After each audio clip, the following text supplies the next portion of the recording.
Hello friends, welcome to my YouTube channel आज की education.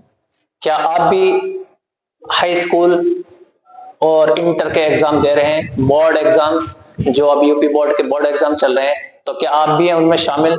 अगर आप भी हैं उनमें शामिल तो ये वीडियो आपके लिए बहुत ही ज्यादा स्पेशल और बहुत ज्यादा खास होने वाली है, क्योंकि आज मैं आपको बताने जा रहा हूं इंग्लिश के most important question answers and जो सिलेबस है वो क्या क्या आएगा और किस तरीके से आता है, वो सभी इस वीडियो में आपको मिलेगा। तो अपने इस इंग्लिश के एग्जाम को जो 7 डेट को होने वाला है, 7 मार्च को होने वाला है, अगर उसमें आप मार्क्स बहुत अच्छे लेकर आना चाहते हो तो इस वीडियो को स्किप ना करें, पूरा देखें और अपने एग्जाम्स को बहुत अच्छा देकर आए। तो आइए, सबसे पहले अगर मैं बात करूं प्रोज, इसमें 3 सेक्शन होते हैं, prose, poetry, supplementary and fourth होता है ग्रामर। ठीक है, तो सबसे पहले अगर मैं प्रोज की बात करूं तो प्रोज में हम सबसे पहले आता है कैरेक्टर स्केच की। कैरेक्टर स्केच हम कौन सा याद करें? तो मैं आपको बता दूं कि कैरेक्टर स्केच अपने आप में एक ऐसा क्वेश्चन, लॉन्ग क्वेश्चन होता है जो हमें उसके बारे में बताना होता है। तो सबसे पहले कैरेक्टर स्केच की अगर मैं बात करूं तो कैरेक्टर स्केच आप लेंचो या उसी जो चैप्टर है आपका पोस्ट मास्टर, उसमें से आप इस दोनों का आप कैरेक्टर स्केच लर्न कर सकते हैं। नंबर 2 पर आता है एनी फ्रैंक, इसका भी आप कैरेक्टर स्केच याद करें। और भोली, ये सप्लीमेंट्री में है भोली। तो ये जो कुछ कैरेक्टर स्केच मैंने आपको बताया, इसमें से आपको एक 90% उम्मीद ये है कि ज्यादातर चांसेस ये रहते हैं कि इनमें से ही कैरेक्टर स्केच आपका बोर्ड एग्जाम में हाई स्कूल की क्लास में देखने को मिल जाता है। ठीक है, नेक्स्ट अगर मैं बात करूं कि हमारे बहुत से बच्चों की ये क्वेश्चंस रहते हैं कि सर इसमें जो मोस्ट इंपोर्टेंट चैप्टर्स हैं वो कौन कौन से हो सकते हैं। तो अगर मैं मोस्ट इंपोर्टेंट चैप्टर्स की बात करूं प्रोज के अंदर, तो चैप्टर्स हैं प्रोज में ए लेटर टू गॉड, इसमें से काफी क्वेश्चंस आपको देखने को मिल जाएंगे। Nelson Mandela, from the diary of Anne Frank, Anne Frank जो चैप्टर है from the diary of Anne Frank, उसमें से आपको क्वेश्चन जरूर देखने को मिलेंगे बोर्ड क्लास में। आप इस जो चीजें हैं ये देखना बिल्कुल ना भूलें और इस चैप्टर को देखना ना भूलें बिल्कुल भी। नेक्स्ट है द ग्लिम्पसेस ऑफ इंडिया। तो ये जो कुछ चैप्टर्स मैंने बताए, a letter to God, Nelson Mandela, from the diary of Anne Frank, the glimpses of India, तो ये कुछ ऐसे चैप्टर्स हैं जिनमें से आपको 100% क्वेश्चंस बोर्ड में देखने को मिलेंगे। और ये क्वेश्चंस मैं आपको एक चीज और बता दूं कि आपको देखने को मिलेंगे, इसका जो सिलेबस है तो ये कुछ घुमाकर आपको क्वेश्चन दे सकते हैं, तो इनको अच्छे से स्टडी करें। आपके पास में सिर्फ आज का और कल का दिन है, तो एक बार इस वीडियो को पूरा देख लें और अपने मार्क्स को स्टोर कर लें कि हमारे मार्क्स इतने आ जाएंगे। 100% आप बहुत अच्छे मार्क्स से सफल होने वाले हो, पास होने वाले हो। नेक्स्ट अगर मैं बात करूं, इधर मैं बात करूं आपसे पोइट्री की, तो पोइट्री में एक इंपॉर्टेंट चीज है सेंट्रल आइडिया और पोयम। सेंट्रल आइडिया या पोयम में से एक चीज आएगी आपके, और हो सकता है दोनों भी चीज आ जाए कि सेंट्रल आइडिया भी लिखिए और पोयम भी लिखिए। तो सेंट्रल आइडिया की बात मैं अगर करूं तो अमांडा, डस्ट ऑफ स्नो में से एक सेंट्रल आइडिया आपको देखने को मिल सकता है। और एक पोयम आप जरूर लर्न करें। तीन पोएम्स में से आप 4 लाइंस याद कर लें, लर्न कर लें अच्छे से, ताकि ये लिखा हुआ आता है आपके पेपर में, क्वेश्चन पेपर में, कि ऐसी 4 लाइंस लिखनी है आपको पोएम की जो इस क्वेश्चन पेपर में ना दी गई हो। ठीक है, ये पोएम आपको 3 इसलिए लर्न करनी है ताकि अगर कोई एक उसमें क्वेश्चन पेपर में आ भी गई है तो आपको दूसरी वाली आप उससे लिख सकते हैं, ताकि आपको मार्क्स पूरे मिल जाए। अगर आप क्वेश्चन पेपर में जो पोएम दी गई होगी तो ऐसी गलती आप ना करें कि आप उस क्वेश्चन पेपर को, क्वेश्चन पेपर में से उस पोएम की लाइंस उतार दें। ये गलती आप बिल्कुल ना करें, ठीक है, इससे मार्क्स कट जाते हैं क्योंकि वो क्वेश्चन पेपर में दी गई होती है। तो आप 4 लाइन, और एक पोएम में से 4 लाइन, दूसरी पोएम में से 4 लाइन, फिर थर्ड पोएम में से 4 लाइन आप लर्न कर लें ताकि एक आ जाए तो दूसरी आप कर सकते हो।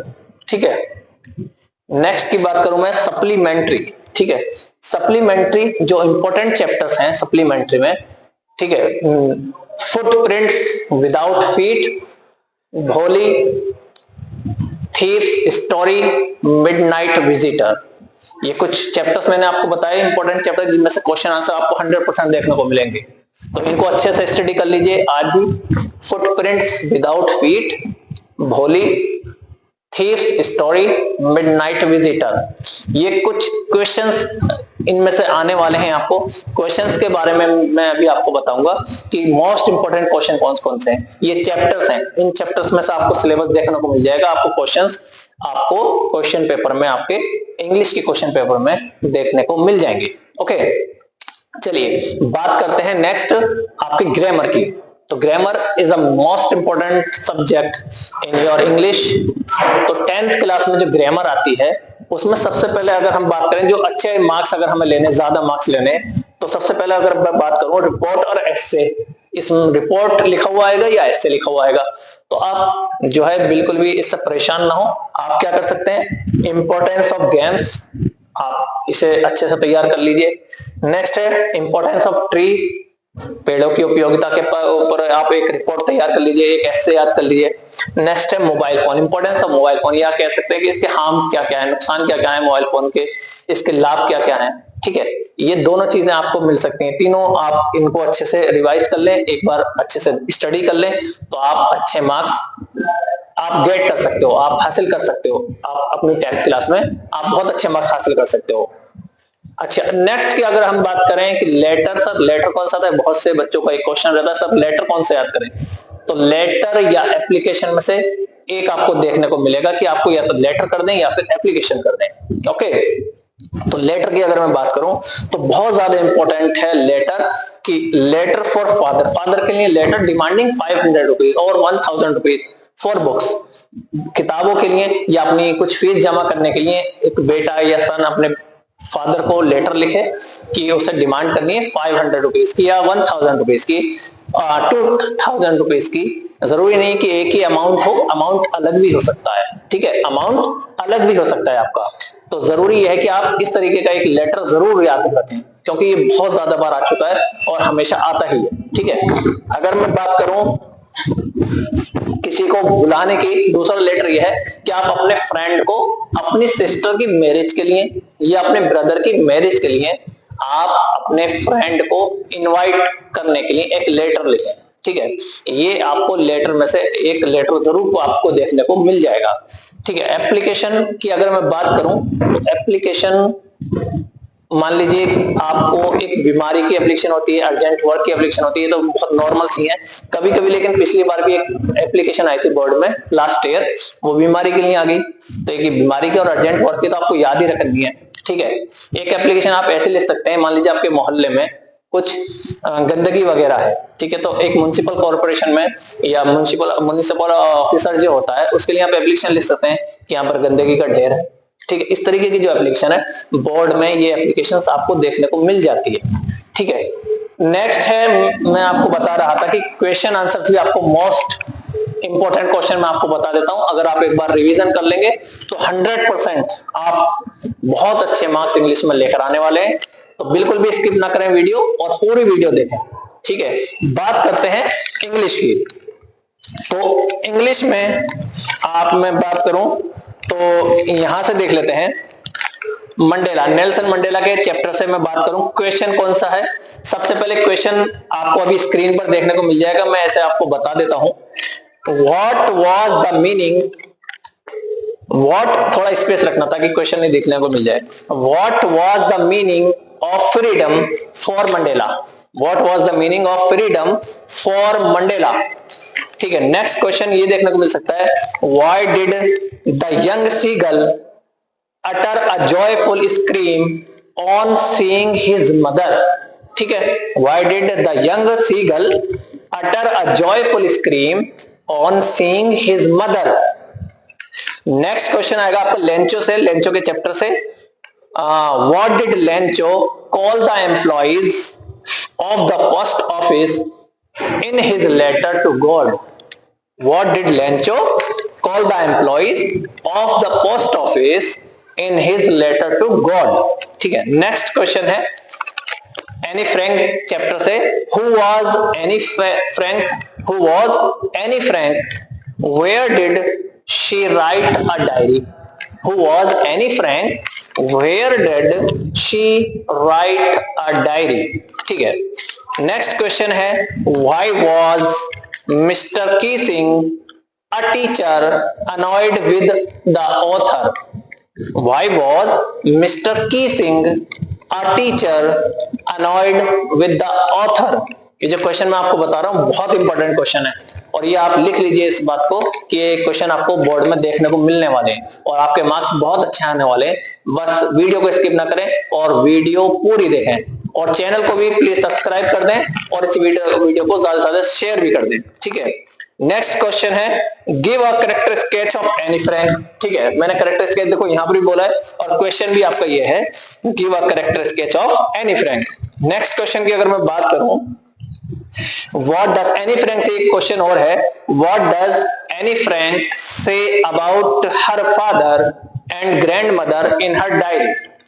What does Annie Frank say about her father and grandmother in her diary? ये क्वेश्चन बहुत ज्यादा इंपॉर्टेंट. नेक्स्ट क्वेश्चन आता है, Describe about Annie Frank's. Describe about Annie Frank's early education. Anne Frank की अर्ली एजुकेशन के बारे में question आएगा. तो देखा, या मैंने आपको यहाँ पर जो चैप्टर आपको बताए थे, तो इसमें Anne Frank, a diary of Anne Frank, इस चैप्टर से कितने क्वेश्चन हो गए. नेक्स्ट क्वेश्चन की बात मैं अगर करूं, why was the young seagull afraid to fly? बहुत important question, very important question. Why was the young seagull afraid to fly? मतलब जो यंग सीगल था, बच्चा जो सीगल था, वो परिंदा जो था, वो क्यों डरता था उड़ने से. ठीक है. नेक्स्ट क्वेश्चन है, What made Lencho angry? What made Lencho angry? ठीक है. ये क्वेश्चन कुछ मैंने आपको इसमें से बताए हैं प्रोज में से. नेक्स्ट की अगर मैं बात करूं, सप्लीमेंट्री की, तो कुछ सप्लीमेंट्री के क्वेश्चंस मैं आपको बताने जा रहा हूं. फर्स्ट क्वेश्चन है, What was Mrs. Pumphrey reaction when Tricky showed little enthusiasm for exertion? ये क्वेश्चन है और इस चैप्टर से आपके पास में कम से कम दो क्वेश्चन आने वाले हैं. जो मिसेस पम्फरे वाला क्वेश्चन जो चैप्टर है, ठीक है, उसमें से आपके पास में क्वेश्चन आने वाले हैं जो मैंने आपको बताया था. ठीक है. Why were two boys in London surprised? Very important question. Why were two boys in London surprised? What did Griffin do to become invisible? What did Griffin do to become invisible? मतलब Griffin ने ऐसा क्या किया गायब होने के लिए? ये question very important question. This is also a very important question. इसको आप बार बार एक बार जरूर देख लें, बार बार देखें और एक बार रिवीजन कर लें इसका अच्छे से. नेक्स्ट है, describe Max as a secret agent. Describe Max as a secret agent.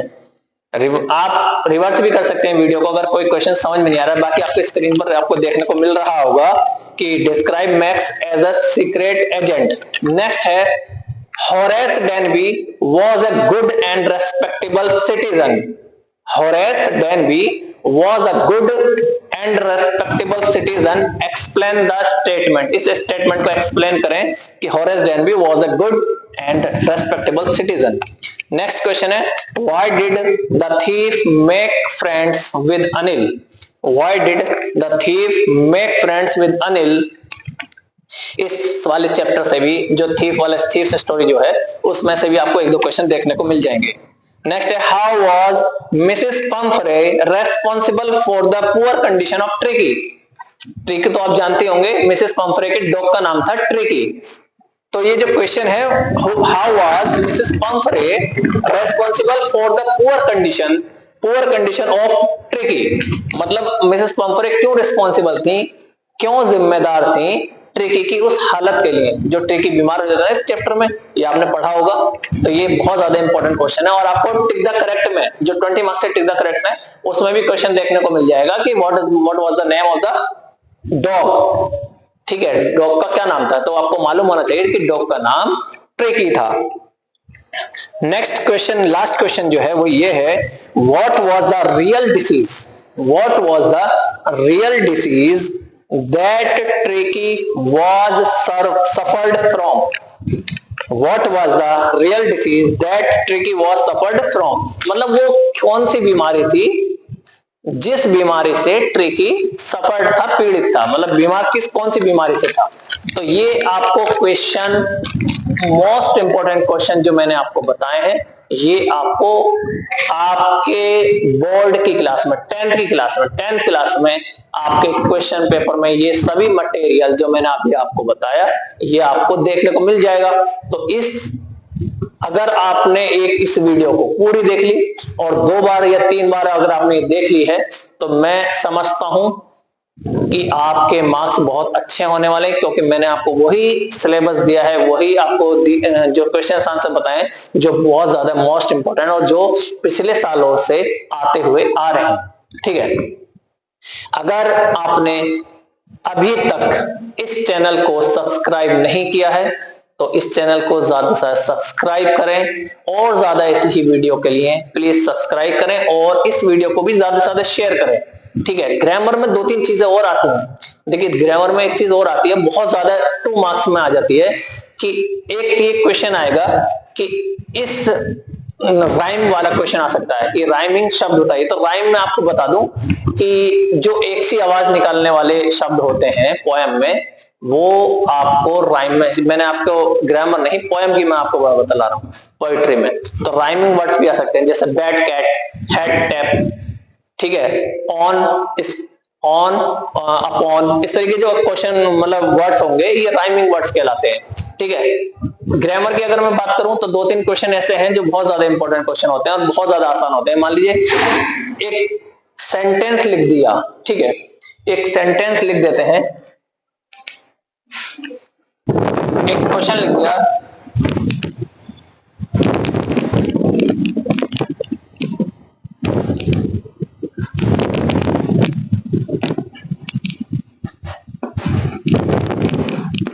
कि इसको अरेंज करिए, इन वर्ड्स को अरेंज करिए, सेंटेंस सही से बनाइए। तो आपको ये अलग अलग तरीके से जंबलिंग वर्ड्स हैं, इनको आपको अरेंज करना है और एक मीनिंगफुल सेंटेंस बनाना है।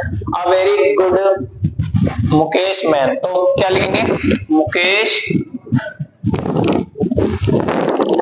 Is a very good man.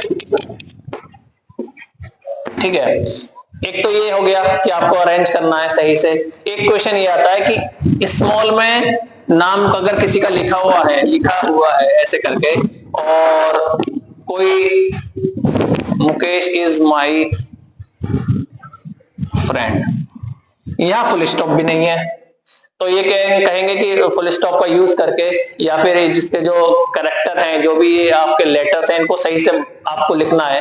तो क्या लिखेंगे आप, देखिए जब भी इस तरीके से कोई सेंटेंस आए तो सबसे पहले किसी का भी अगर नाम आए, किसी व्यक्ति का अगर नाम आए, किसी जगह का नाम आए, ठीक है, किसी मंथ का नाम आए, तो सबसे पहले उसका फर्स्ट लेटर कैपिटल बनाना है, फर्स्ट लेटर कैपिटल बनाना है। ठीक है, बाकी सेंटेंस तो आप ऐसे ही लिख सकते हैं, अगर बीच में भी कुछ लिखा हुआ आ गया है और बाद में फुल स्टॉप, बीच में भी अगर किसी का नाम आया है तो वो भी आपको कैपिटल का फर्स्ट लेटर लिखना है, कैपिटल लेटर लिखना है, फर्स्ट लेटर उस वर्ड का।